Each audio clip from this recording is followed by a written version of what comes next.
Social মিডিয়ায় আবারও তুমুল ঝড়। অভিনেত্রী সুস্মিতার ব্যক্তিগত জীবন নিয়ে একের পর এক পোস্ট ভাইরাল। বিয়ের সম্পর্ক বিতর্কে থামছেই না আলোচনা। ঠিক সেই সময়ই বিস্ফোরক মন্তব্য করলেন শ্রীময়ী চট্টরাজ।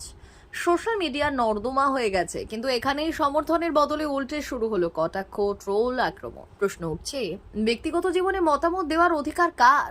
আর কোথায় থামবে এই ডিজিটাল বিচার সভা? নাকি ট্রোল কালচারই এখন নতুন বাস্তব? পরিস্থিতি ক্রমেই উত্তপ্ত, আর এই বিতর্ক ঠিক কোন দিকে মোড় নেবে সেটাই এখন বড় প্রশ্ন। একসময় সব্যসাচী চক্রবর্তীর সাথে গাঁটছড়া বেঁধেছিলেন সুস্মিতা, তবে তাদের বিচ্ছেদ হয়ে যায়। তারপর কেন তাদের বিচ্ছেদ, সেই নিয়ে সুস্মিতা বা সব্যসাচী কেউই মুখ খোলেনি। এরপর চলতি মাসে সুস্মিতা ফের বিয়ের পিড়িতে বসতে বৌদি সুস্মিতার সাধের একটি পুরনো ছবি পোস্ট ভাইরাল হয়।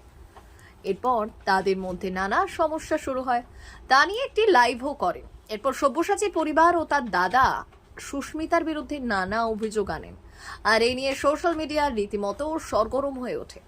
দুপক্ষের এই কাদা ছোড়াছুড়িতে যেমন সমাজ মাধ্যমে একদল নানা রকমের পরামর্শ দিতে থাকে ও কটাক্ষ করতে থাকে, অন্যপক্ষ আবার এইসব ঘটনায় রীতিমতো বিরক্ত প্রকাশ করে। বিরক্ত হন কাঞ্চন মল্লিকের তৃতীয় স্ত্রী শ্রীময়ী চট্টরাজও। তিনি কারোর নাম না করে সমাজ মাধ্যমে একটি পোস্ট শেয়ার করে লেখেন, সোশ্যাল মিডিয়াটা নর্দমা হয়ে গিয়েছে। বলতে লজ্জা লাগে যে নর্দমাও পরিষ্কার করা হয় নিয়মিত, কিন্তু মানুষ এত নিচে নেমে যাচ্ছে যে ব্যক্তিগত বিষয়গুলোকে এখন সোশ্যাল মিডিয়ায় বেচতে বসেছে।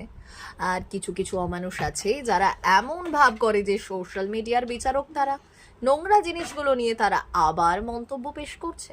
সত্যি মানুষের কাজের খুব অভাব। এত নোংরা মানসিকতার লোক এই পৃথিবীতে আছে সেটা জানতেই পারতাম না যদি সোশ্যাল মিডিয়া নামক নর্দমা কালচার না চালু হতো।